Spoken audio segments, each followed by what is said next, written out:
हिमाल online TV. यति बेला नेपालका राजनीतिक दलहरू र नेताहरूमा देखिएको सङ्कट र यो सङ्कटले निम्त्याउन सक्ने दुर्घटनाको विषयमा कुराकानी गर्नका लागि वरिष्ठ पत्रकार, प्राध्यापक, लेखक, राजनीतिक विश्लेषक पी खरेल हुनुहुन्छ। खरेल सर, स्वागत छ यहाँलाई। धन्यवाद। नेपालको राष्ट्रिय राजनीतिमा अहिले सबैभन्दा चासो र चर्चाको विषय भनेको एमसीसी छ। देश तथा विदेशमा रहेका लगभग अधिकांश नेपालीहरूले, बौद्धिक समाजले, नागरिक समाजले यो एमसीसी पास गर्नु हितकर छैन, पास गर्नु हुँदैन भन्ने आवाज नै उठाइरहेका छन्। तर एमसीसीको विषयमा विशेष गरी ठुला लगानीका मिडियाहरूमा र विभिन्न दल, त्यसका नेताहरूले यो विषयमा त्यति उठान गरेका छैनन्। तर भीम रावलले एमसीसीको विषयमा भनेका छन्, एमसीसी नेपाली भूमि कब्जा गर्ने षड्यन्त्र हो, कुनै हालतमा अनुमोदन हुन दिन्न, बरु मर्न तयार छु भनेर उनले त्यसो भनेका छन्। त्यसैगरी देव गुरुङले एमसीसी आए प्रतिकार गर्छौं, यो खालको प्रतिक्रिया दिएका छन्। तपाई 4 दशक यता अन्तर्राष्ट्रिय कूटनीति, राजनीतिमा निरन्तर कलम चलाउँदै आइरहनु भएको छ। वास्तवमा एमसीसी के हो, यो फेल भए के हुन्छ, पास भए के हुन्छ, देउवा नेतृत्वको गठबन्धनको सरकारलाई एमसीसी पास गर्नै पर्ने दबाब किन छ? पहिला चाहिँ शेरबहादुर देउवालाई दबाब किन आयो अमेरिकीबाट भने पहिल्यैदेखि उनले र उनी निकटका व्यक्तिहरूले अमेरिकी र अरू पश्चिमा राष्ट्रहरूबाट फाइदा लिएका हुन्। फाइदा भनेपछि त आर्थिक लाभ हो एउटा। अनि त्यो लिँदै गएपछि अब अहिले अत्यधिक दबाब छ उनीमाथि यो एमसीसी पास गराउनमा। अनि दबाब कसरी भयो होला त भनेर हामीले त विश्लेषणै गर्नु पर्यो नि।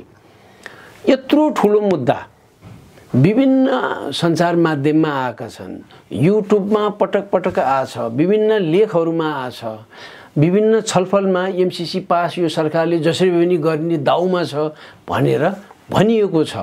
तर बोल्दै नबोल्ने, अनि यो नबोल्ने चाहिँ साह्रै यो अनौठो अवस्था किन आयो भने अब हाम्रो संविधान विश्वकै अन्य संविधान भन्दा यो अभिव्यक्तिको स्वतन्त्रता, प्रेस स्वतन्त्रता र सूचनाको हकलाई सर्वोत्कृष्ट छ संविधान चाहिँ। अब संविधानको कुनै धारामा राख्यो, कसैले त 19 धारामा जबरजस्ती राखिरहेका हुन्छन्। 19 धारा किनभने उहाँ universal declaration of human rights भनेर युनाइटेड नेसनले घोषणा गरेपछि 19 नम्बरको हो उसले समावेश गरेको। यहाँ पनि 19औं धारामा राख्ने कुनै कुनै राष्ट्रमा चलन छ। तर हाम्रो त त्यो धारामा सीमित भएन, प्रस्तावनामा नै राखेपछि संविधानलाई नै गाइड गर्ने प्रस्तावनाले हो। अनि जब प्रियाम्बलमा त्यस्तो आशयको प्रावधान राखिन्छ भने यहाँ त ट्रान्सपेरेन्सी पनि छैन, पारदर्शिता छैन, सूचनाको हक नाम मात्रको छँदै छैन। यसै गरी बस्ने पनि यो सूचना हकको त जाहिर खाना आयो, यिनीहरूले केही पनि जाने छैन, कामै छैन। अहिले पनि छ नि त हामी कहाँ, योभन्दा अगाडि पनि केही खोत्या होइन, एउटा दुईटा कुरा गरेर हुँदैन। यो मौन बस्नु नै षड्यन्त्र खुला रूपमा छ भनिएको हो यो त। किन त यो त बोली हुन्छ नि। हामी कहाँ त विभिन्न मन्त्रालयमा प्रवक्ता छन्, ती प्रवक्ता वज्रस्वाटहरू के गरिरहेछन्, मिडियामा यस्तो आइरहेछ, हामीले त बोल्नु पर्यो, यो के हो भन्नु पर्यो। यस्तो विषयमा त नेपाल सरकार बोल्नु पर्यो के हो भनेर सूचना आयोगले बोली हुन्छ। तर हामीले त्यहाँ उसले बोलिदियोस् भनेर आशा गर्नु नै बेकार हो हुन चाहिँ। त्यसले बोल्नै सक्दैन, त्यही टिका लगाएर नियुक्ति पाओ, अरू के हुन्छ र उसले चाहिँ जाहिर बचाएर हिँड्ने, ती हाम्रो करदाता पैसा गाडी चढेर हिँड्ने, अरू केही पनि होइन सूचना आएको। नत्र ऊ प्रोएक्टिभ भएर यसबारे त सरकारले बोल्नु पर्यो नि भन्ने हुन्छ।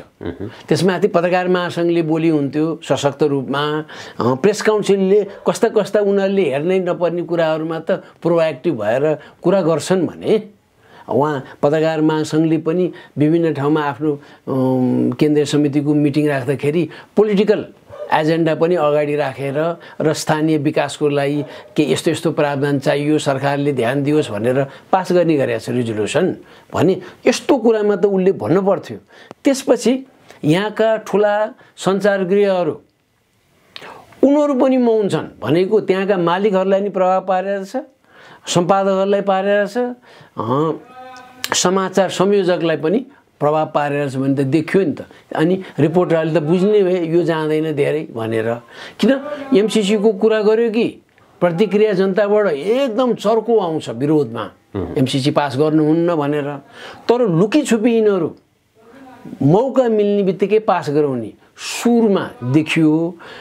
अब त्यो अवस्थामा यदि पास भयो भने 6 महिना लाग्ला, 6 वर्ष लाग्ला, व्यक्ति हत्याको क्रम सुरु हुन्छ नेपालमा, मान्छे आगो हुन्छन्। त्यसबाट भयो भने तर मलाई व्यक्तिगत रूपमा मान्छे आक्रोशित छन् भनेर सरकारले पनि बुझेको छ, शेरबहादुर देउवाले पनि बुझेको छ। सम्भवतः पास हुँदैन, सम्भवतः यदि यो पास भयो भने फिलिङ हो भने यही हो ठुलो परिवर्तनको लागि। किनभने यसैलाई मुद्दा बनाएर स्ट्रिटमा आउँछन्, बाकायदा साथ आउँछन्। अमेरिकीहरू चाहिँ डराउँदैनन् यसबाट, ऊ चाहिँ डराउँदैन। किनभने एकचोटि आएपछि यहाँ चाहिँ वैधानिक सरकारले पास गरे हो, हामी यहाँ पूर्वाधार तयार गर्नलाई सहयोग गर्दै आएका हौँ। हाम्रो त यो छ सम्झौतामा एग्रिमेन्ट, हाम्रो इन्फ्रास्ट्रक्चर तयार गर्ने सन्दर्भमा जे इन्स्टलेसन्सहरू छन् त्यसको सुरक्षाको लागि हामी यहाँ सचेत छौँ भनेर आफ्नै मान्छे ल्याउँछ। उसले त सिभिलियन ड्रेसमा ल्याए पनि युनिफर्ममा आए पनि उसले त त्यही गर्छ। अनि यहाँको मान्छे ध्वस्त भए, मारिए, सिभिल वार भयो, उसलाई चिन्तै छैन। यो हामी नबिर्स्यौँ।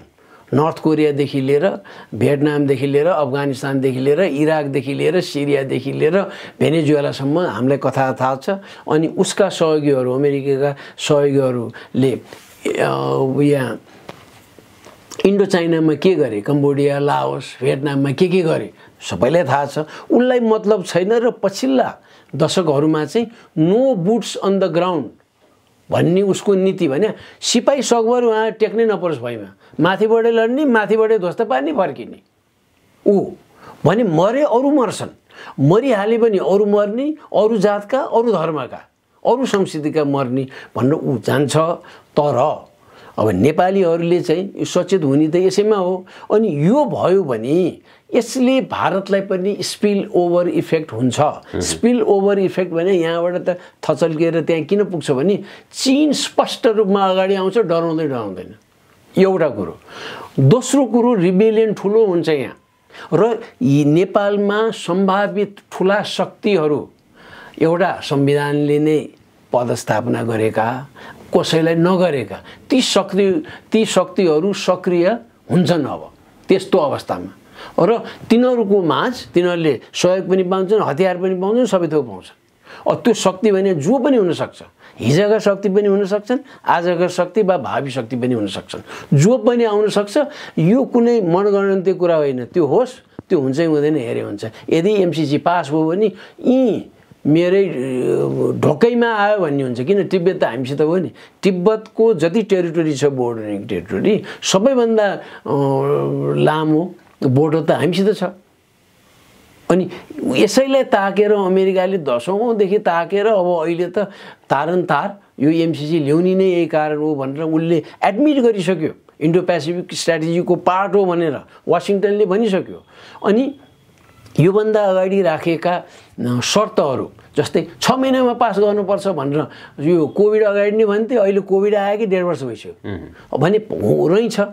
जसरी पनि पार्लिमेन्ट, किनभने उसले त्यो विशेष पार्लिमेन्टले नै पास गरेपछि एम्पावर्ड बढी हुन्छ, त्यसको लेजिटिमेसी बढी हुन्छ। अनि भोलि यहाँ जस्तोसुकै ध्वंसात्मक गतिविधि भयो भने हामी त हाम्रो एग्रिमेन्ट अनुसार आएको हो भन्ने उसले चाहिँ। अनि हाम्रो एग्रिमेन्ट अनुसार ऊ यहाँ भन्छ, ऊ आफै लड्न जाँदैन। उसले एजेन्टहरू पठाउँछ, नेपालीलाई नै रेक्रुट गरेर एजेन्ट पठाउँछ। नेपालीहरू उहाँ 25,000 देखि 36,000 उहाँ भारतीय खुफिया एजेन्सीको लागि काम गर्छन् भनेर नारायणमान बिजुक्सीले रात दिन भन्दै आएका हुन् नि त। भनेपछि उसले पनि राख्छ। उसको त डलर भयो, भारू त 160 रुपियाँ भयो, डलर त बढी भयो नि त, होइन? भनेपछि 160 अब डलर $100 भयो भने कति हुन्छ त भन्दाखेरि ऊ आफ्नो सुरक्षा अमेरिकाले आफै सक्छ, यहाँ ध्वस्त भयो भने भाडमा जाओ भन्छ। अनि यसको स्पिल ओभर चाहिँ इन्डियामा कसरी जान्छ भनेदेखि उसले पनि यसरी आउन दियो भनेर चीनले भारतीय राज्यहरूको विशेष त उत्तरी एरिया, उत्तरी भन्दाखेरि बङ्गालसम्म भने हो मैले चाहिँ, वेस्ट बङ्गाल पनि, उत्तराखण्ड पनि, यहाँ युपी पनि, बिहार पनि, यस्ता राज्यहरू जुन नेपालसित सीमा छन् त्यहाँ वामपन्थीहरूको सङ्ख्या छ। पहिलाभन्दा तिनीहरू अलि सेला छन्, तिनीहरूलाई सहयोग गर्छ उसले। उनीहरूले सहयोग गर्दाखेरि भारतीयहरू पनि कति यता आउँछन्, ती वामपन्थीहरू पनि नक्सलाइट फर एक्जाम्पल है। 8-9 वर्ष अघि भारतीय प्रधानमन्त्री मनमोहन सिंहले भारतलाई सुरक्षाको खतरा कहीँ केबाट छ भने सबैभन्दा बढी नक्सलाइटबाट भनेका थिए।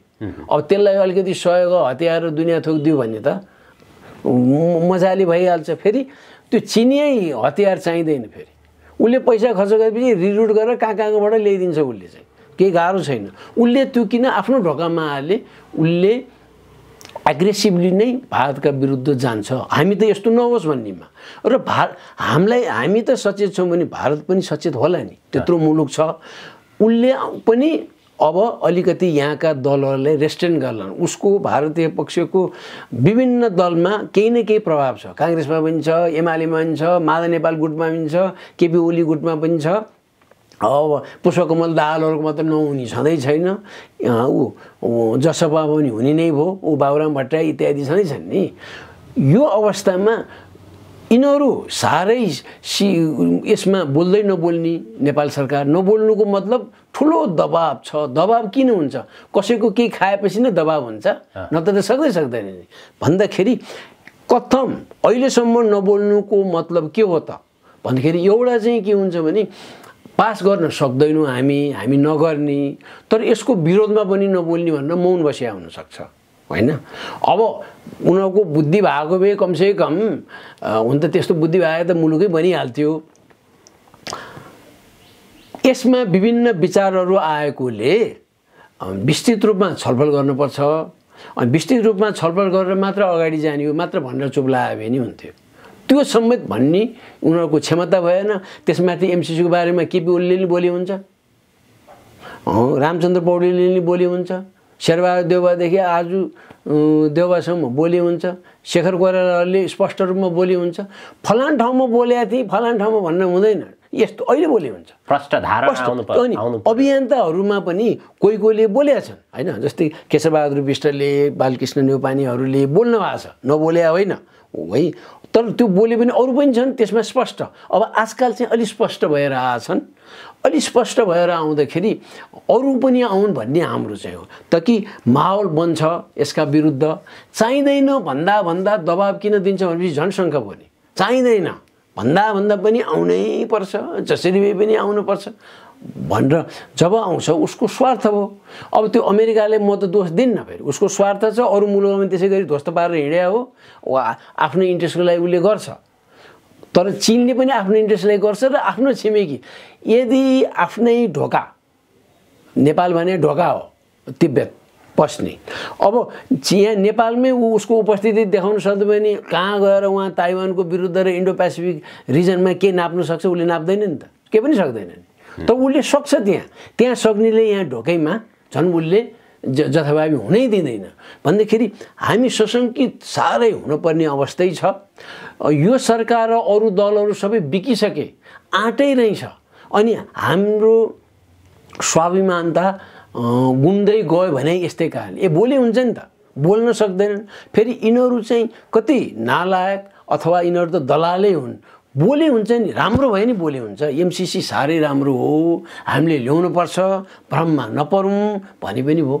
त्यो आँट छैन, किन आम जनता यिनीहरूको विरोधमा आउँछन् भनेर। यो खराब छ भन्ने पनि छैन, पहिला खाइसके। उनीहरूले के सुविधा, एउटा सुविधा लिनेमा आफ्ना नाता गोता इत्यादिलाई उहाँ पर्मानेन्ट रेजिडेन्सी कार्ड दिने हो कि ग्रिन कार्ड दिने हो कि येलो कार्ड दिने हो कि ब्लू कार्ड दिने, जे कार्ड दिने लिइसके, पाइसके। कतिले प्रोजेक्ट यहाँ पाइरहेछन् है, कतिले अन्य ठाउँमा अरू काम पाएछन्, पाउँछन्। उहाँ अस्लोमा पढाउने रहेछ भने नि अमेरिकी युनिभर्सिटीले उहाँ एलिभेट गरेर एसोसिएट प्रोफेसर बनाइन्छ। यो जति पनि छ नि रेकर्डहरू।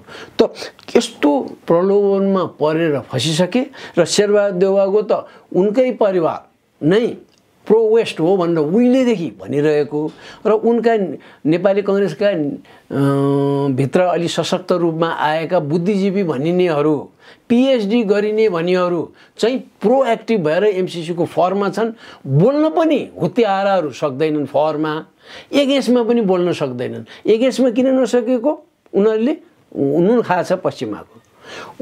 अलि अब एमसिसीको फर्ममा बोल्न सक्दैन, उनीहरूको नुन खाछ। यहाँ चाहिँ जनता रिसाउँछन् भनेर एगेन्स्टमा बोल्नु भएन। फेरि एगेन्स्टमा बोल्यो भने त उहाँ यत्रो पत्दैन। त्यसैले यसमा आम नेपाली बडो सजग हुनुपर्छ र यदि पास भयो भने अमेरिकीलाई त तत्काल केही नोक्सान छैन, अरूलाई उसलाई त इन्स्टेबल भयो भने चीनलाई क्याउ गर्न सजिलो हुन्छ मात्र भन्ने हो। अरू त उसले त्योभन्दा बढी केही खुत्याउनै सक्दैन। उसले बोर्डर पुरा सिल गरिदिन्छ। सिल त त्यसै छ, अझ चनाखो भएर एउटा लाइन अफ डिफेन्स छ भने दुईटा लाइन डबल लाइन राखिदिन्छ। को जाने त्यत्रो रगेड माउन्टेन्समा? त्यो त गाह्रै छ नि त। उसले त्यसरी जान्छ। तर हामीले त दुःख पाउने भयो। अनि हाम्रो त अर्को तीसो एकचोटि आइसकेपछि तालिबानलाई ठिक गर्ने भने तालिबान गएको 21 वर्षपछि उहाँ तालिबानसितै छलफल गर्न ऊ तयार छ। अमेरिका त त्यसरी पुछ लुकाएर बसिया छ भनेपछि ऊ त जान्छ भोलि। तर हामी त 20औं वर्ष पछाडि पर्यो नि त। सादाम हुसेन हटेको कैयौँ वर्ष भइसक्यो, 10-12 वर्ष भइसक्यो। तर उहाँ इराकमा बस्या अहिले पनि छन् ट्रुप्स भने यहाँ आएपछि उसले छोड्दैन। त्यस्तो लिसो भएर बस्नेलाई समर्थन कसैले गर्छ भने पश्चगामी प्रतिगामी कोही भन्छन् गोली खान्छौ बा हो याद गर। म मात्र अहिंसामा विश्वास गर्ने भाइले केपी ओली पो मुन्टो काटेर हिँडे। केपी ओलीहरूले हामी यति वर्ष भनेर मुन्टो काटेपछि अहिले पनि जेल लानुपर्छ। के को यहाँ यति त्याग गरे भनेर केही त्याग गरे होइन। गणेशमान सिंहले भनेको छ नि ओ बेला यी अधिकांश नेपालीहरू के को त्याग गर्छन्? केही पनि त्याग गर्दैनन्। वायु त्याग गर्छन्, अरू केही पनि गर्दैनन् भनेर भनेकै थिए उनीहरूले सब सार्वजनिक रूपमा। यिनीहरू पनि त्यही हुन्। त्यसमाथि पुष्पकमल दाहालहरू त अब 17,000 भन्दा बढी, अहिले त 23-24,000 मारिएको भन्ने छ। त्यस्ता मारेर हिँडेका र अहिले पनि उनीहरूको अनुकूल पर्यो भने अहिले पनि मान्छे मारेर हिँड्छन् उनीहरू। अब बरु लुकेर गर्लान्, अरूलाई गराउलान्, तर गर्छन्। त्यस्तो स्थितिमा अब चाहिँ के आयो भने वार्की पार्कको स्थिति। उसले प्रेसर दिन्छ, यिनीहरू तर्सिनी आफू मारिएला भनेर। मारिने भने तत्काल मारिने भने बच्यो भन्नु मिल्दैन। 2 वर्षपछि मार्छन्। संसारभरिको हिस्ट्री नै त्यही छ। 6 महिना जान्छ, 1 वर्ष जान्छ, रिल्याक्स हुन्छ, त्यही बेला मारिदिन्छन्। त्यस्तो स्थिति आउँछ। यो नेपालको राजनीतिमा अहिले जुन प्रकारको सङ्कट वार्की पारको स्थिति देखिएको छ, खास गरी एमसिसीको कारणले गर्दाखेरि एमसिसी के हो भन्ने सवालमा अहिले सर्वसाधारण आम नागरिकलाई पनि यो विषयमा चासो सँगसँगै धेरै सूचनाहरू पुगिसकेका छन्। र पछिल्लो समय त अमेरिकी राजदूतले एमसिसीको विषयमा खुलेर नै भनेका छन् यो अनुदान होइन, लगानी हो भनेर भनेका छन्। र यदि एमसिसी नेपालमा लागू भयो भने अन्तर्राष्ट्रिय भू राजनीतिले गर्दा चीनले सहज रूपमा छोड्ने छैन। यसले एउटा द्वन्द्व निम्त्याउनेछ भन्ने त्यो सङ्केतहरू पनि देखा पर्न थालेका छन्। र यो सवालमा हामीले निकै लामो समयदेखि सेनाको कुराहरू पनि उठाइरहेका छौँ। सेनाले पछिल्लो समय खुलेर पनि बोलेको थियो। पछिल्लो समय नेपालको अस्थिर राजनीति यो एमसिसी प्रोजेक्टले गर्दा जस्तो प्रकारको सङ्कट द्वन्द्व पैदा हुन्छ, त्यसमा नेपाली सेनाको सङ्केत भूमिका काहीँ न काहीँ के देख्नुहुन्छ तपाईँले? नेपाली सेनाको चाहिँ अहिलेसम्म अरूभन्दा यसलाई विश्वास आम नेपालीले गरेका छन्। आशा गरे हो। आशामा अब नेपालीहरू चाहिँ एउटा सानो काम गरिदियो भने के न हो जस्तो गर्छन्। सेना टेस्टै भएको छैन राम्ररी टेस्ट, तर सम्भावना छ उसले राम्रो गर्ला भनेर। तर एउटा कुरो के भने हाम्रो सेनाका त सबै ट्रेनिङ कहाँ ल्याएको छन्? ट्रेनिङले असर पार्दैन, स्कुलले असर पार्दैन। प्राथमिक स्कुल कहाँ पढ्यो भने स्कुलले असर पार्छ भन्ने छ नि त। कौटिल्यको पालादेखि अहिलेसम्म त्यही भन्ने छ। त ट्रेनिङ त कहाँ गएको हुन्छन्? वेस्टमै गएको हुन्। यिनीहरू जहिले पनि अब लड्न त्यसै सकिँदैन। फेरि एउटा त्यही बेसिकली त उनीहरूको नाम टर्मिनोलोजी जे राख्यो भने डिफेन्सिभ हो। आफै अफेन्सिभ त गर्नै सक्दैन नि, क्षमतै छैन। यो त हो नि त। हामीले एडमिटै गर्नुपर्छ। र हामी लड्न जान्छौँ भने पनि छैन। तर त्यो डिफेन्सिभमा नि कति दिन टिक्छौँ थाहा छैन। उनीहरूले यहाँ ठुलो कुरा गर्दाखेरि 3 हप्ता त हामी सक्छौँ इन्डियनसित लड्यो भने 3 हप्ता टिक्छौँ भन्छन्, 3 हप्ता 6 हप्ता केही पनि टिक्दैन भनिदिन्छु म चाहिँ। त्यो एयरफोर्स युज गरे बेला के नाप्ने छ भागाभाग हुन्छ भनिन्छ मलाई चाहिँ। तर त्यो त एग्रेसन हो। एउटा सोभरेन कन्ट्रीमा कसैले एग्रेसन गर्यो भने अरूले नि त बोल्ला नि, इन्टरनेसनल त्यहाँ मोरल प्रेसर त आउला नि। त्यस कारणले हामीले डिप्लोमेसी अगाडि सधैँ लगिरहनुपर्छ नर्मल स्टेसनमा पनि। अनि सेना पनि केही समयको लागि त उच्चारण गर्न सक्छ नि त भन्ने हो। एउटा चाहिँ पढेसढे नि हेर्नु पऱ्यो। ट्रेनिङ लियो भने बेलायतमा ल्याए हुन्छ, टप माथि चिफहरू हुने त स्यानस र उसमा के अरे अमेरिका र बेलायत गएर आइरहेको हुन्छन् उनीहरूले होइन। अनि त्यसपछि इन्डियामा गएको हुन्छन् कयौँजना, कोही देहरादुन जान्छन्, कोही कता जान्छन्, हुन्छन्, कोहीले फ्ल्याट पनि पाएर बसिरहेको हुन्छन् तिनै इन्डियामै। यो अवस्थामा एउटा चाहिँ त्यहाँतिर पनि हामीले ध्यान दिनुपर्छ, इन्फ्लुएन्स नहोलान् कोही भावी दिनमा भनेर सचेत हुनुपर्छ। हामी कहाँ काउन्टर इन्टेलिजेन्स आर्मीमै छैन, अन्त कहाँ हुनु, किन राखेनन्? उसले राख्न नखोजे होइन। पहिला यो बहुदलीय व्यवस्था पुनर्स्थापना भयो थियो कि 47 सालपछि क्रमिक रूपमा त्यो विक हुँदै गयो। स्ट्रङ हुने त कहाँ हो, विक हुँदै गयो।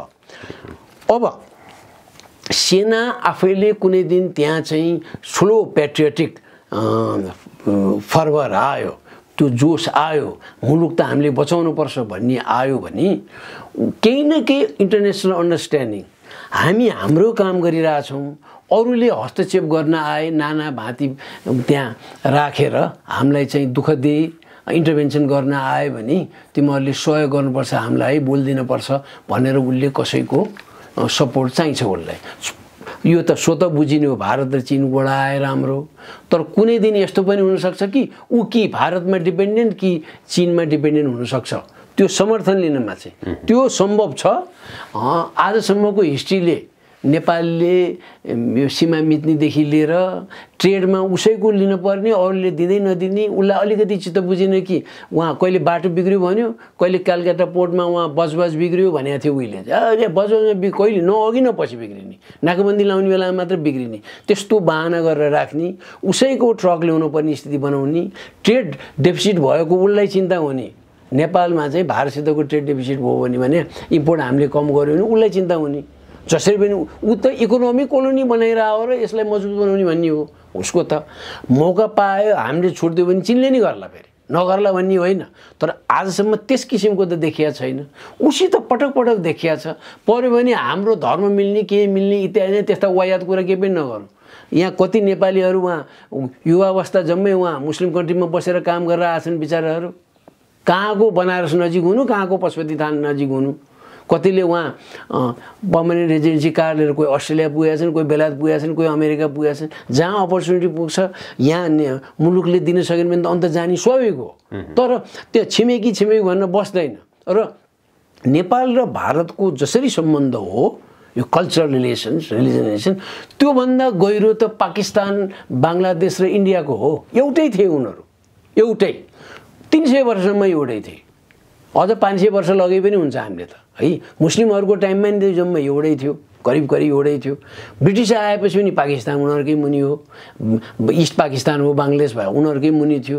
अब एउटै एडमिनिस्ट्रेसन अन्तर्गत त्यतिका दशक चलेको मुलुक, उनीहरूको सम्बन्ध गाढा हुनुपर्ने कि नेपाल त स्वतन्त्र विश्वको स्वतन्त्र राष्ट्र, पुराना स्वतन्त्र राष्ट्रमध्ये 20वटा राष्ट्रमध्ये नेपाल एउटा हो। इन्डिया त अस्ति भर्खर उहाँ 70 वर्ष त भयो नि इन्डिपेन्डेन्ट भएको भन्दाखेरि नेपाली केही न केही कुनै न कुनै शक्ति कि चीन नजिक जान्छ कि भारत नजिक गएर जान्छ, दुईटैले सपोर्ट गर्दै त सक्यो। त्यो गर्ने अवस्था आउने सक्छ जुन चाहिँ हाम्रो सोभरेनिटीसित कम्प्रोमाइज भयो भने त गयो मुलुक। त्यस्तो अवस्थामा त लिडरसिप कस्तो हुन्छ, हामीलाई एस्योरेन्स मात्र हामी यहाँभित्र केही गर्छौँ भने हामी रिजेक्ट गर्छौँ, अमेरिकाले रिजेक्ट गर्ने हो। अनि रिजेक्ट गर्यो भने त्यसले एड रोकोस् न, रोक्दैन, दिन आउँछ। रोक्यो भने नलिने, उसले रोक्यो भने नलिने कसरी भन्छस् भनेर हामी नबुझ्नेले मात्र भन्छन्। त्यो चाहिँ इजरायलको जनसङ्ख्या 1 करोड, हाम्रो 3 भागको 1 भाग। इजरायललाई 1 वर्ष दिने एड नेपालीलाई दियो भने हामीलाई कोही अनन्तकालसम्म एडै चाहिँदैन अमेरिकाको। उसले चाहिँ लोन र एड गरेर वर्षको $4.5 अरब दिन्छ 1 वर्षमा, $4.5 अरब। एकै वर्षमा। यी भनेपछि त प्रोपोर्सनेटली अनुपातिक रूपमा हामीले हेऱ्यौँ भने त 14 अरब डलर चाहियो हामीलाई त। एकचोटि दियो पनि चाहिँदैन। त्यो किन गर्छ भने यति एउटा सानो हाड दिएपछि चुप लाग्छ। यसैका सन्तानहरूलाई पढाउनु पठाउने कहाँ पश्चिमा राष्ट्रमा, कसैलाई चाहिँ त्यहाँ 20औँवटा PhD साह्रै स्तरीय युनिभर्सिटीमा पाउँछन्, एउटा दुईटा त्यसै दिएर पठाइन्छ। एउटा दुईटा यस्तो जर्दा गयो भने यस्तो पठाएर यहीँ आएर काम गरे हुन्छन्। अनि ऊ त ठुलो मान्छे नि भन्छन्, कसैलाई अवार्ड दिन्छन्, कसैलाई रेकग्निसन दिन्छन्। अहिले चाहिँ विशेष गरी नेपालको राजनीति एउटा यस्तो चरम सङ्कटमा फँसेको छ, एकदमै MCC पास गर्नै पर्ने दबाब छ देउवा सरकारलाई, देउवा लगायतको यो गठबन्धन सरकारलाई। र यदि यो MCC पास भयो भने चाहिँ अमेरिकाले MCC मार्फत अमेरिकन सेना ल्याउने अथवा उसको MCC प्रोजेक्टमा जस्ता प्रकारका प्रावधानहरू छन् त्यो प्रावधानहरू टेकेर नेपालमा विभिन्न प्रकारका गतिविधिहरू विभिन्न ठाउँमा लगानीहरू गर्लान्। त्यसले त एउटा सुरक्षा चुनौती निम्त्याउन सक्छ। त्यस्तो परिस्थितिमा द्वन्द्व पैदा हुन सक्छ, देश त द्वन्द्वमा जान सक्छ। नेपाली सेनाले कहीँ न कहीँ कस्तो प्रकारको भूमिका खेल्ला भन्ने विषय नि पहिला त जाने त्यस्तो किसिमको खेल्न सक्छ होइन, खेल्छ द्वन्द्वमा जान्छ एकिम छ। अब सेनाको कुरामा त कति सेनालाई स्वार्थ हुन्छ। उहाँ UN पिस किपिङ फोर्समा नेपाललाई ठुलो माया गरेर मात्र दिए होइन, हाम्रो पर्फर्मेन्स राम्रै छ, तर माया गरेर मात्र होइन। अमेरिकीले जान चाहे उसले जान दिँदैन, बेलायतले जान दिए पनि उसले जान दिँदैन, ड्यानिसले जान दिए पनि उसले जान दिँदैन। उनीहरूलाई आवश्यक परेन जान चाहन्। हामीले चाहिँ इन्टरनेसनल त्यो सिनेरियोमा हाम्रो उपस्थिति पनि जनाउने, हामी चाहिँ राम्रो छौँ, पर्फर्म हामी राम्ररी गर्छौँ भनेर द ल्यान्ड अफ गोर्खा यिनीहरूले केही गर्छन् भन्ने त्यो रेपुटेसन कमसेकम यो एउटा ओपनिङ भयो भनेर गएको हो। अब कतिलाई त सुविधा पनि हो, हाम्रो सुरक्षाकर्मीहरूलाई त त्यहाँ जानु बाहिर पिस किपिङ फोर्समा जाँदाखेरि नियमित तलब बाहेकको सुविधा त यसले पनि दिलाछ। यो गुम्ला कि भन्ने कसैलाई डर छ, त्यो पनि छ, केही स्वार्थ पनि छ। अनि यो तेरो त यहाँ भयो भने हामी त गुमाइदिन्छौँ, त कहाँ भड्किन्छन् अनि सेनाहरू, हामी त बाहिर जान पाएनौँ, प्रहरीहरू सशस्त्र प्रहरी बाहिर जान पाएनौँ भनेर भड्किन्छन् भनेर उसले युज गर्न खोज्छ। यो कुरा आइरहेको छैनन्, थाहा चाहिँ सबैलाई छ यस्तो छ। तर उनीहरूले गर्न पनि साँच्चीकै पेट्रियोटिक फर्भर भएको हो भने सेनामा घुमाएर इन्डाइरेक्टली जति पनि बोल्ने ठाउँ छ, एक मै सिकाइदिन्छु आजसम्म नगरे यिनीहरूले भनेर चाहिँ एक। दोस्रो डिफेन्स रिपोर्टर भनेर, डिफेन्स भनेर एक्सक्लुजिभ त राखेको छैन यहाँ, किन काम धेरै पर्दैन, तर छन् नि त्यहाँ डिफेन्स बिट लिनेहरूलाई, उनीहरूलाई सेमिनार गर्न पैसा दिए हुन्छ, उनीहरूले छलफल गर्छन्। त्यहाँ चाहिँ विभिन्न खालको मान्छे ल्याउनुहोस् भनेपछि अनि सेना पनि बस्छ, एकजना ब्रिगेडियर जेनरल आइपुग्छ, सुनेर जान्छ, उसले कमेन्ट गर्न पर्दैन। यस्ता कैयौँ उपाय छन्। थोरै दिन चाहियो भने मै दिन्छु सेवा, धेरै दिन चाहियो भने त म जस्तो विज्ञ लक्कु लिन्छु, म पनि मै सिकाइदिन्छु। फुर्ती साथ भन्यो हाम्रो त यहाँ ठेस आउने भयो, कहाँ अरूलाई गतिलो मान्ने ठान्नुहुन्न, जति पनि छ ज्ञान यसबारे चाहिँ कसरी मुभ गर्ने भनेर। तर यस्तो केही पनि गरेका छैन। अनि हामी चाहिँ सधैँ युनिफर्म लगायो भरमा सेना भन्दैनौँ, र उसले मुभ गर्यो भने सम्भवतः कसैले सक्छ भने राज संस्था बिनाको सेना त्यसरी प्रोएक्टिभ भएर अगाडि जानै सक्दैनन्। लेखेर राख्नुहोस्, किन उनीहरूले डिभाइजिभ बनाइसके हाम्रो सोसाइटी। विभिन्न जनजातिमा जातीयताको मुद्दा, कोही बाहुन भन्लान्, कोही छेत्री भन्लान्, कोही तामाङ भन्लान्, कोही लिम्बू भन्लान्, तिनीहरूलाई उठाउँछ उसले, धार्मिक मुद्दा उठाउँछ उसले सशक्त रूपमा। अनि एउटा न एउटा त निस्किहाल्छ नि, अधिकांश त ठिक छन् तर उठाइदिन्छ। ती समूहहरू बनेपछि उहाँ सशस्त्र हतियार लिएर हिँड्छ। अनि हामी नबिर्स्यौँ, ओहो यिनीहरू त यो गोरा जातिले त कहाँ त्यसो भन्लान्, त्यस्तो निला राम्रा उहाँ आकाश जत्रो आँखा छन् जस्ता, यहाँ निला गोरा छन् छाला, फेयर एन्ड लभली, यहाँ ह्यान्डसम हुने भनेर यहाँ लाउनु क्रिम भने त पर्दैन, ऊ आफै गोरो छ, यो त गतिलो छ ऊ भन्ने यो संस्कार बोकेका पछाडि त यही बोके नि त। अनि उसले के गर्ला भने गर्छ। एउटै इक्जाम्पल, इराकमा न्युक्लियर वेपन हुँदै नभएको न्युक्लियर वेपन उसले देखेर त्यहाँ प्रवेश गर्यो, रहेछ भन्यो, तर हामीले सत्ता पल्टाइदियो नि त सादाम हुसेनको भनेर भन्यो। सत्ता पल्टाउने हो भने अहिले नै पश्चिमाहरूको रिपोर्ट अनुसार ट्रान्सपेरेन्सी इन्टरनेसनल अनुसारै हेरे हुन्छ, करप्सन कहाँ कहाँ बढी छ भन्ने हेरे हुन्छ।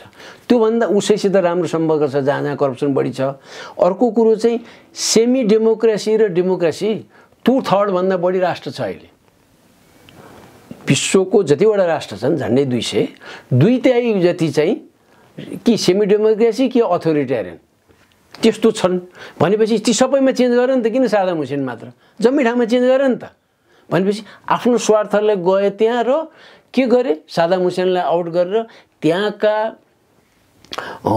विशाल ओयल वेल्सहरू, तेल आउने भण्डारहरू जम्मै वेस्टर्न अमेरिकनहरूले अधिकांशले अनि खरबौँ डलर त्यहाँबाट खाने भयो प्रफिट मार्जिन राखेर त्यस्तो लियो। जबकि गएको कारण त्यहाँ न्युक्लियर वेपन छ भनेर, जाने बित्तिकै छैन भनेर ऊ बस्यो, 15 वर्ष बसेर अनि पछाडि फर्क्यो। तैपनि छन् अझ अहिले। र त्यति मात्र होइन है, हाम्रो नेपाललाई सान्दर्भिक हुने पोहोर साल अहिले 1.5 वर्ष जति भयो झन्डै, त्यहाँको इराकको पार्लियामेन्टले विदेशी सेनाहरू इराक छोड भन्दाखेरि अनि अमेरिकाले हामी अहिले छोड्दैनौँ भन्थ्यो।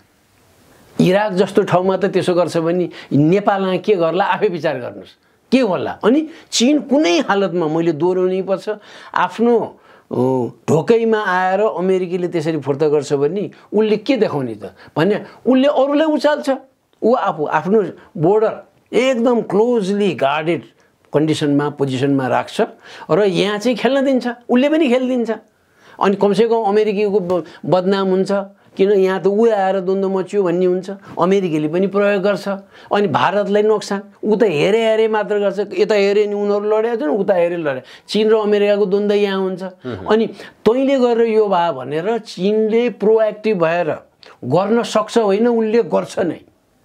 र इन्डियामा अस्तित्वसँग जोडेको भएको उसले त्यो गर्छ।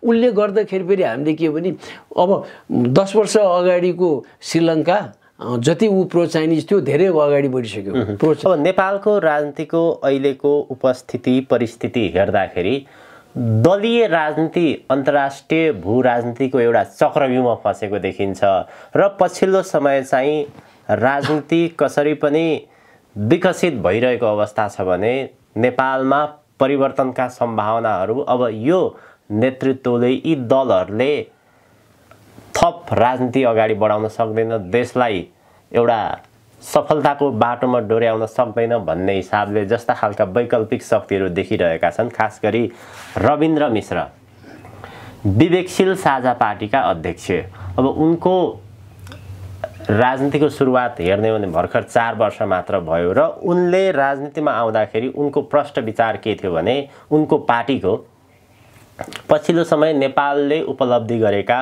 गणतन्त्र, संघीयता र धर्मनिरपेक्षता यही उपलब्धिमा टेकेर लोकतान्त्रिक विधि प्रक्रियाबाट राजनीति गर्ने भनेर भनिरहेका थिए। तर केही दिन अगाडि उनले संघीयता खारेजी गर्नुपर्छ भनेर प्रस्ताव राखे, धर्मनिरपेक्षताको विषयमा जनमत सङ्ग्रह हुनुपर्छ भनेर भने र यो भनाइलाई लिएर उनकै पार्टीबाट पनि आलोचना भयो, बाहिरी रूपमा पनि आलोचना भयो। उनको भनाइलाई केसम्म भने रविन्द्र मिश्र राजतन्त्र फर्काउने षड्यन्त्रको खेलमा लागे भन्ने खालका टिका टिप्पणी पनि आए। रविन्द्र मिश्रको यो भनाइलाई तपाईँले कसरी टिप्पणी गर्नुहुन्छ? अब सुरुमा यो दल गठन हुँदाखेरि चाहिँ त्यही यो संविधान का मूल विशेषताहरू भनेर मूलधारका दलहरूले जुन यो प्रावधानलाई मानेका थिए, धर्मनिरपेक्षता, संघीयतालाई र गणतन्त्रलाई मानेका थिए, उनको पनि त्यतैतिरको झोकाप भन्ने देखिएकै थियो स्पष्ट रूपमा। तर मान्छेले चेन्ज गर्नै हुन्न भन्ने छैन, चेन्ज गर्नुहुन्न भन्ने छैन। हुन्छ, उनकै पार्टीबाट पनि विरोध होइन, पहिला त उनीमा आयो, पहिला उनले निकाले। उनलाई यत्रो वर्ष हेरेपछि 3 वर्ष अगाडि राजाको कुरा गर्यो भने यो त हो भनेर यहाँ आँखा तरेर हिँड्थे। अहिले त सचिवहरूसहित यो त अलिकति छ, भोलि परिवर्तन भयो भने हामीलाई नि काम लाग्छ भनेर खिस्सा हाँस्छन् अहिले राजावादीहरूसँग। यहाँ सचिवहरू हुने ब्युरोक्रेट्सहरू आएका सदस्यहरू भोलि क्या हो भनेर स्थिति त यो गयो। अनि अब अहिले त खुला रूपमा नै अब राजा आउनै पर्यो, बोल्नै पर्यो भनेर त अभियन्ताहरूले भने छन् नि त। होइन त्यो देखियो। अब त्यही सन्दर्भमा उनलाई त्यो बेलामा त्यो लागेको अहिले यो अब यत्रो वर्षमा त्यही लाइन लिएको हत्तपत्त मान्छेले स्पष्ट रूपमा अर्को लाइन लिँदैन, हत्तपत्त लिँदैन। यो किन लियो त यो भन्दाखेरि यसैमा आयो। उनले उनको मूल्याङ्कनमा त्यही देखे, उनले भने। अब उनलाई विश्वास गर्नेले समर्थन गर्छन्, विश्वास नगर्नेले यो त चेन्ज गर्यो उनले भने समर्थन गर्दैनन्। त्यो त बाँकी छ, तर गर्न मिल्छ। शशाङ्कले पनि त हिन्दू राष्ट्र पहिला मौन बस्या हुन्, किन बोले त हिन्दू राष्ट्रमा? काङ्ग्रेसले पनि त यसलाई उपलब्धि भने हो नि। रविन्द्र मिश्रा त अस्ति आएको पार्टी हो, उहिलेको सबभन्दा पुरानो पार्टी, अहिले एक्जिस्टिङ पार्टी। सबै आन्दोलन हाम्रो अगुवाईमा भयो भन्ने पार्टीले महासमितिमा के भन्यो गएको महासमितिमा हिन्दू राष्ट्र नेपाललाई घोषणा गर्नुपर्छ भने होइन? त्यो कहाँ गयो? अनि यी हुत्ते आरा भन्छु म रविन्द्र मिश्रा विरुद्ध कुरा गर्नेहरूले। किन उनको कुरा चाहिँ मसँग मिलेर भने होइन? मैले किन भने त्यो हो भने आफ्नो दलमा हाम्रो यो मान्यता होइन, यो गलत हो भन्नुपर्छ। हामी कि तिमी वार कि पार भनेर मिटिङ बोलाऊ, कि तिमी छैनौ कि हामी छैनौँ भन्छ। तीमध्ये कोही चाहिँ पार्टी छोडेर जाने, फेरि फर्केर आउने, अनि फेरि गाली गर्न लागेका छन्। तीमध्ये एउटा। दोस्रो कुरो, अर्को दललाई हामी त यो भनेर आएको पछि आएको दल, हामी सबैलाई मान्छौँ, धर्मनिरपेक्षता मान्छौँ, गणतन्त्र मान्छौँ, संघीयता मान्छौँ।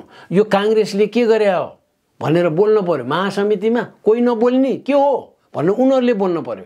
अनि मूलधारका मिडियाले बाइ द वे एमसिसीमा पनि पटक पटक त्यो लेख्दैनन् स्पष्ट रूपमा ऊ सम्पादकीय। इन्टरभ्यूमा पनि धेरै सोध्दैनन् उनीहरूले, धेरैले सोध्दैनन् पहिलेदेखि नै। पहिला फर्ममा गराउँथे, अहिले बोल्नै छोड्यो, अरू डराए, बोल्दैन। खालि षड्यन्त्रपूर्वक किसिमले मात्र पास गराउन खोजेको यो गन्जागोलमा उनले एउटा नयाँ कुरा लिएर यतिको वर्षपछि जब उनमा त्यो आयो भने यो गर्न पर्यो। मलाई त ठिक लाग्यो। अब उनलाई त्यो परिवर्तन आयो भने जन्म सङ्ग्रह गरौँ भने के बेठिक भएर। अब राज संस्थामा त अब उच्च छ अहिले धेरैको समर्थन भन्दाखेरि अब उच्च कुन तहको छ मलाई पनि थाहा छैन वास्तवमा। है अन्दाज मात्र हो। अन्दाज त राज संस्था चाहिन्छ भनेर जुन सुझाव आयो 3 दिन पनि नदिएर 2 दिनभित्र दिएको सुझाव यहाँ सिल बाँधेर राखेका छन् संविधान घोषणा गर्ने अगाडि। त्यसैबाट पुष्टि भइसक्यो कि राज संस्था त त्यही बेलादेखि चाहिएर छ। अमेरिकी संस्थाले 2वटा सर्वे गराएको थियो यहाँ नेपालमा करोडौँ खर्च गरेर। अधिकांश नेपाली राज संस्था चाहिने र हिन्दू राष्ट्र खोज्छन् र तराईमा विशेष रहेछ राज संस्था खोज्ने। गणतन्त्रवादी छैनन् त्यहाँ, कम छन्। अनि हिन्दू राष्ट्र भनेर त्यो रिपोर्ट आएपछि रिपोर्टै पैसा पनि गयो, उसलाई मतलब भएन। उसलाई चाहिँ त्यो रिपोर्टै बाहिर फ्ल्यास गरेन अमेरिकाले। ट्रान्सपेरेन्सीको पाठ त यिनीहरूले हामीलाई सिकाउँछन्। फलानु विद्वानले स्यामुल्सनले भन्यो कि ज्याक्सनले भन्यो, न ह्यारिसनले भन्यो। उसैलाई कोट गरेर बस्ने, सधैँ लद्दु भएर बस्ने हो हामीले। हाम्रो पनि क्रिटिकल फ्याकल्टी त एक्सर्साइज गर्नु पर्यो नि। त्यसैले उनले यो उठाए। अनि उनले उठाउनु कि चित्तबहादुर केसीले त उहिलेदेखि संघीयता हुन्न भने नि। प्रतिगामी के बोले यो भन्नु पर्दैन चित्तबहादुर केसीलाई। प्रतिगामी नै भनौँ न हामी चाहिँ। कसैलाई त्यो चित्त बुझ्दैन भने खालि टार्गेट बनाएर कसैलाई भन्ने कसैलाई नभन्ने, कसैले गाली गर्छन् भने संघीयताको विरोधमा बोल्ने योले बोल्छन् हामी यसको विरोधमा हौँ। चाहे चित्तबहादुर केसीले विरोधमा बोल्नु, चाहे नानमान बिच्छुकले नै बोल्नु, यो हामीलाई हुँदैन भनेर बोल्न सक्नु पर्यो नि। भने खालि छानेर बोल्नेहरू निष्ठावान राजनीतिज्ञ नै होइनन्। त उनले यो बोल्ने बित्तिकै हलचल किन आयो भने उनको इनिसिएटिभमा यो दल बने हो र उनको इनिसिएटिभमा कसैको बन्यो भने बढी प्रभाव हुन्छ नै। सधैँ चाहिँ हुनुहुन्न भन्ने हो, तर नेपालमा सधैँ उनीहरूकै हुन्छ। नेपाली कङ्ग्रेसमा कोइराला फ्यामिलीको विलदेखि भइरहेको सधैँ हुन्छ। त्यस्तै हो अरूमा पनि। उहाँ मदन भण्डारी भन्यो, अब उनका शाखा सन्तान सबै श्रीमती राष्ट्रपति भइन्, त्यही एउटा नामको कारणले हो भन्दाखेरि उनले यो उठाउँदाखेरि हलचल मच्यो।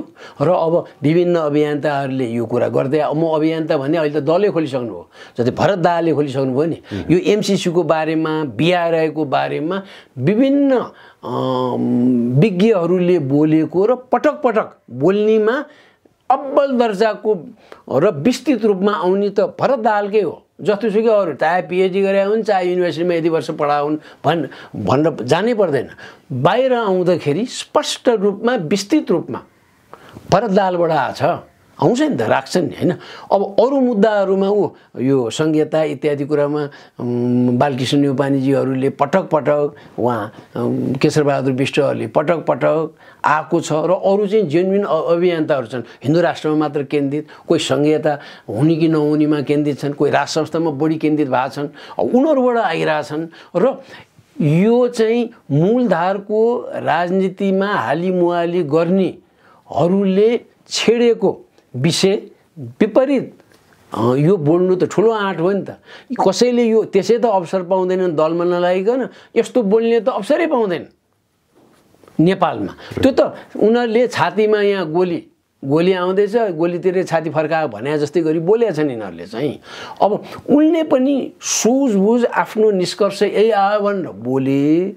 अब भोलिका दिनमा त कुन ठिक कुन बेठिक आम नेपालीले गर्ने हो, तर यो व्यवस्था यो संविधानले भड्खालुमा बाहेक अन्त लाँदैन। अब आउने कुनै सिस्टम चेन्जै हुने हो भने यसमा अलि टालटुल गर्यो भने त्यसले बन्दैन। राजा आए पनि बन्दैन, संहिता खारिज गरे पनि हुँदैन। 5 देखि 10 वर्षसम्म अर्कै किसिमको सिस्टम आउनै पर्छ। किन विभिन्न यो आयोगहरू सब खत्तम हुनुपर्छ। अहिले म प्रधानमन्त्री भयो भने म यसो गर्छु उसो गर्छु भनेर सुन्छु, म केही पनि खोत्ताउन सक्दैन, म यहीँबाट भनिदिन्छु। सर्वोच्च मुद्दा हालिदिन्छन्, उसले हराउँछ। यो प्रावधानले मिल्दैन, यसबाट मिल्दैन भन्ने नै भयो। फेरि एक्जिस्टिङ प्रावधान के छ, कानुनले के भन्छ भनेर त्यो जम्मै सस्पेन्ड गर्नुपर्छ, कुरै छैन।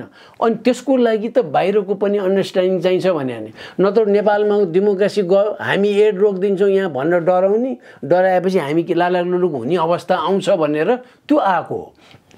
त्यसको लागि फर सम टाइम यहाँ विभिन्न कुराहरू आफ्नो काम गर्ने अरू कुरा इक्वालिटी, फेरि जब अपर्च्युनिटी चाहियो के चाहियो फेयरली हुनुपर्छ। त्यहाँ गएर जथाभावी गर्न आयो भने झ्याइगुडी पारेर झिकिदिन्छन्, हटाउँछन्। अस्ट्रेलियामा के पर्मानेन्ट स्टाफ छन् र त्यहाँ? हामी अस्ट्रेलिया जानु खुब खोज्छौँ, पाएदेखि त्यहाँ पर्मानेन्ट रेजिडेन्ट भएर जानु खोज्छौँ। त्यो थाई खाइपाएको नघट्ने भनेर हुन्छ, त्यही भएर बिग्रिया हो नेपाल। थाई काम नगर्ने हट्ने, 4 वर्षको दियो कि 5 वर्षको कन्ट्र्याक्ट दियो, राम्रो गर्यो भने राख्ने, राम्रो स्क्रुटिनी होस्। अनि यही गरेर बिग्रिने जम्मै यही हुन्। अनि त्यही कर्मचारीहरूले अनेक किसिमको नियम बनाउने, अनि त्यहाँबाट भोलि रिटायर भएपछि उनीहरूले खाने, रिटायर हुने अगाडि नै जाने। यही निर्वाचन आएका होइनन्, रिटायर हुने जाने। कोही उहाँ संस्थानमा पनि आज रिटायर हुने, भोलिदेखि जिएम बिदाय नै गर्न नपर्ने, कोही त्यसो हुने, कोही के हुने, कोही आज रिटायर हुने भोलि राजदूत बन्ने, कर्मचारी बन्यो अनि भोलिबाट राजदूत हुने। यस्तोलाई आउट गर्नलाई त्यो नगरिकन परिवर्तन हुँदैनन्। जसको चाहिँ आकाङ्क्षा छ म प्रधानमन्त्री भयो भने यसो गर्छु भन्ने यो नगरिकन सक्दैन कुनै हालतमा। अनि अभियन्ताहरूमा पनि कसैले बोलेकै छैनन् एमसीसीको बारेमा, सेनाको बारेमा। अनि उसलाई प्रधानमन्त्री बनाऊ, ऊ जस्तो भयो भने हुन्छ भन्नु पनि मलाई उपयुक्त लाग्दैन। उनीहरूलाई इन्ट्रेस्ट छ कि छैन? छ भने पनि यस्तो बारेमा बोल्न नसक्ने पानी मरुवाहरूले केही मुलुक बनाउलान् र? म त हुँदैन। एमसीसीमा के छ? बोली हुन्छ। संहितामा तपाईँको के बोली हुन्छ नि त, ठिक बा बेठिक जे भनिनु हुन्छ। आफ्नो विचार त स्पष्ट राख्नु पर्यो नि। प्रधानमन्त्रीको उम्मेदवार म होइन, यिनीहरूभन्दा बेटर चलाउँछु भन्ने छ मलाई। अभियन्ता हुन् कि कोही पनि, जति पनि जानेको छु मैले, तर मभन्दा बेटर आओस् भनेर भने हो। तर त्यसको आकाङ्क्षा नभइकन नि त म यति स्पष्ट बोल्न सक्छु भने अभियन्ताहरू उनीहरू त बोल्न पर्यो। काहीँ अवार्ड, इन्टरनेसनल अवार्ड जित्यो भने अवार्ड पनि त हरेक रूप हुन्छ। तपाईँलाई एउटा उदाहरण दिन्छु। हार्वर्डमा जतिजना पढ्छन् 98% भन्दा बढी सबै योग्य मान्छे हुन् त्यहाँ, राम्रो पढ्छन्, स्तरीय छ भन्छन् सबैले। तर एउटा दुईटा हरेक ब्याचमा उनीहरूको रिक्रुट एजेन्ट राख्ने भन्ने छ।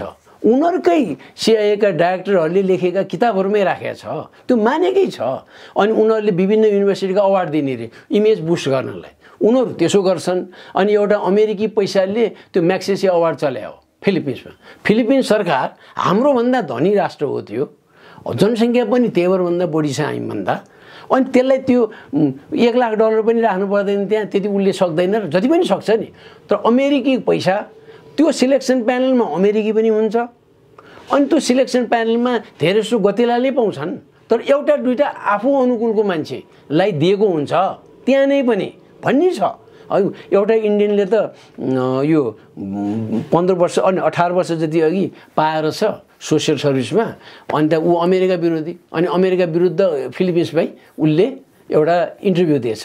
अनि एउटाले लेखेछ त्यहाँ, प्रो अमेरिकन मिडियाले, तिमीले के फुर्ती लाउँछौ, यो अवार्डै अमेरिका पैसाबाट आएको भन्यो उसले। भन्दै त्यसै म लिन्न भन्यो, लिन्न भनेर घोषणा गर्यो। पछि अरूले सम्झाइ बुझाइ तिमीले पाइसक्यो, यो हामीलाई राम्रो हुँदैन, लिउ लिउ भने अनि लिए के अरे है। त्यो कुन सालमा भयो भने नेपालका पत्रकार भारदत्त कोइरालाले जुन साल पाए त्यही सालको कुरा हो यो। खरेल सर, राज संस्थाको विषयमा हामीले धेरै पटक छलफल गऱ्यौँ र केही वर्ष यता राज संस्थाको पक्षमा जनमत माहौल पनि बन्दै गइरहेको अवस्था छ।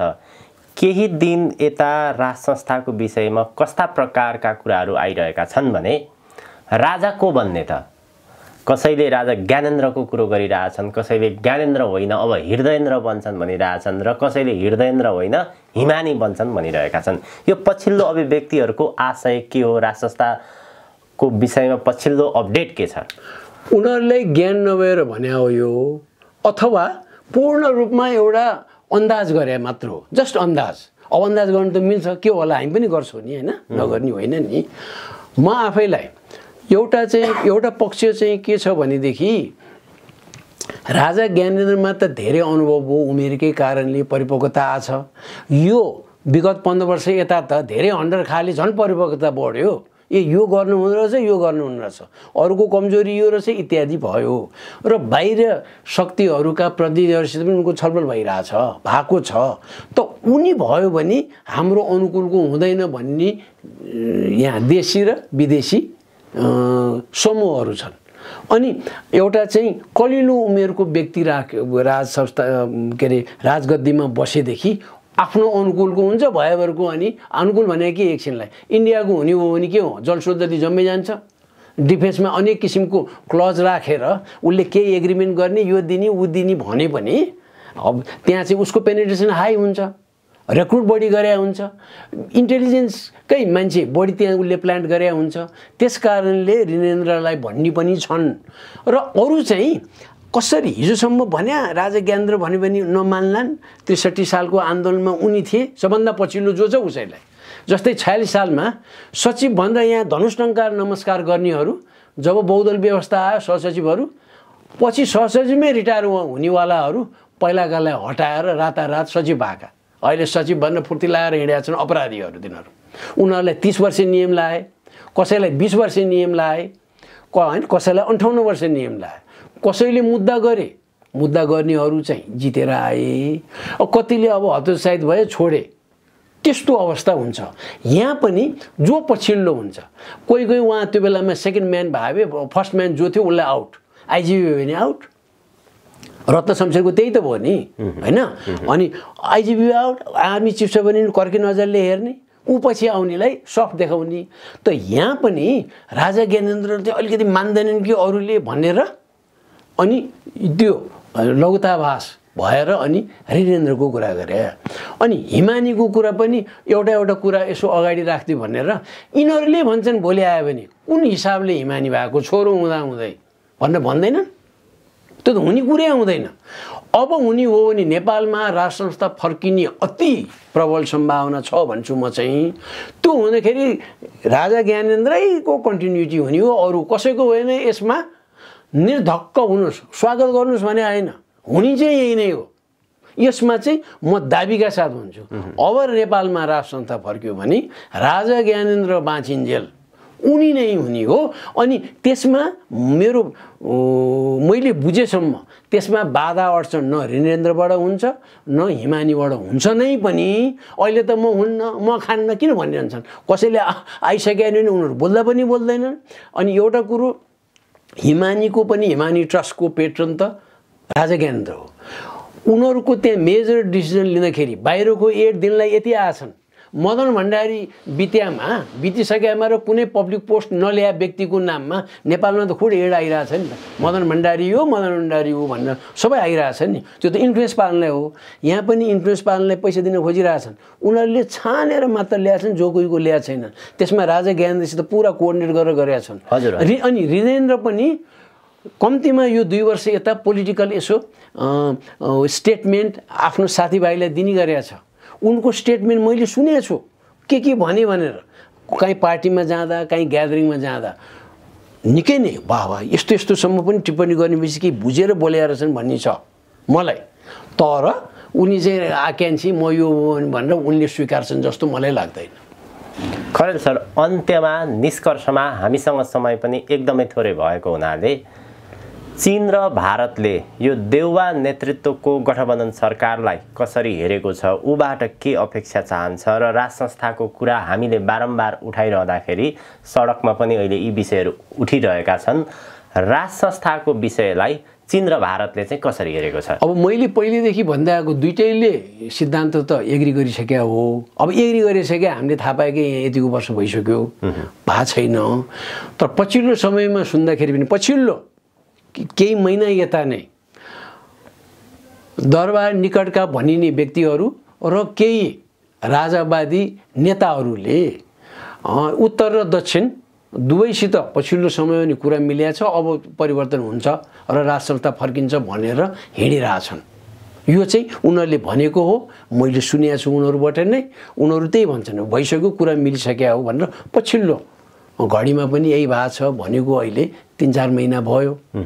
अब उत्तर दक्षिण उनीहरूले एग्री भने नेपालले आम नेपालीले जे खोजेको छ त्यो प्रभावलाई हामी इन्फ्लुएन्स नलाउँ भने विभिन्न दलमा भारतीय पक्षकै छन् मान्छे यहाँ कति ठाउँमा, उनीहरू चुप लाग्दियो भने त आफ्नो कोर्स लिन्छ भने राज संस्था फर्किन्छ भने हो।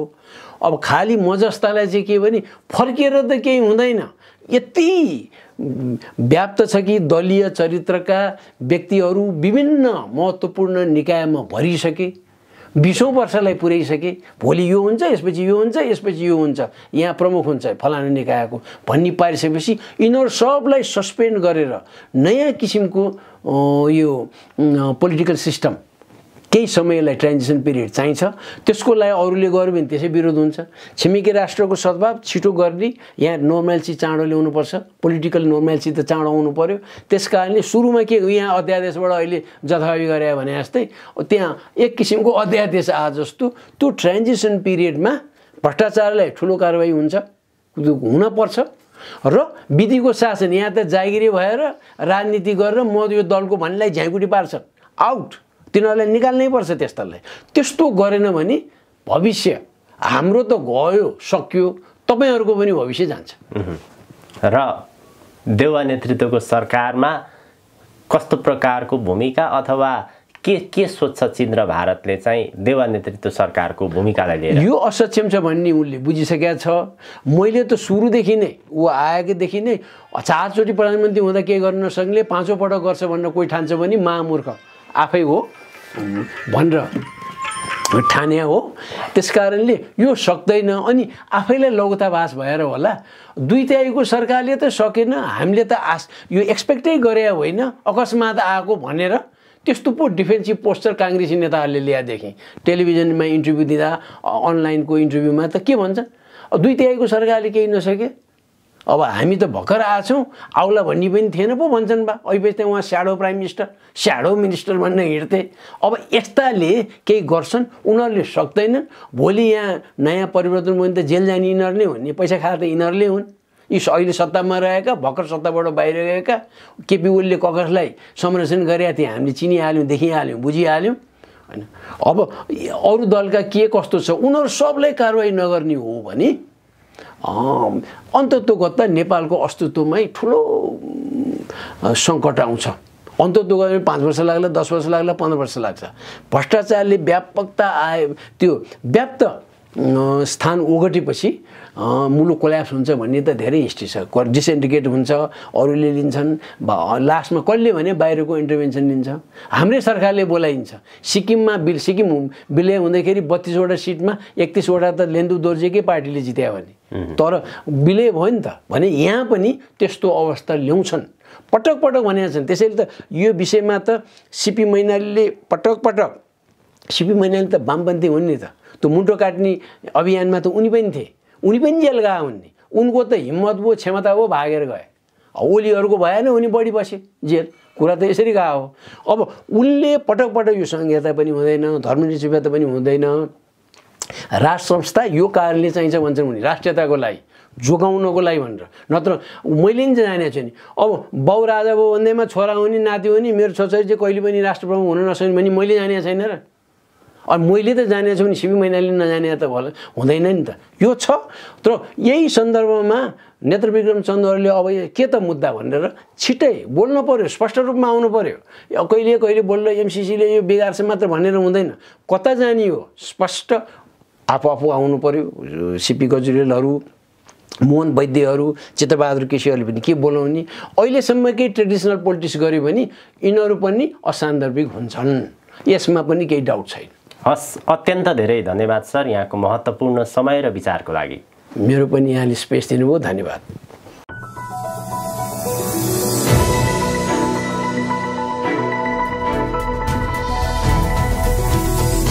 हिमाल अनलाइन टिभी।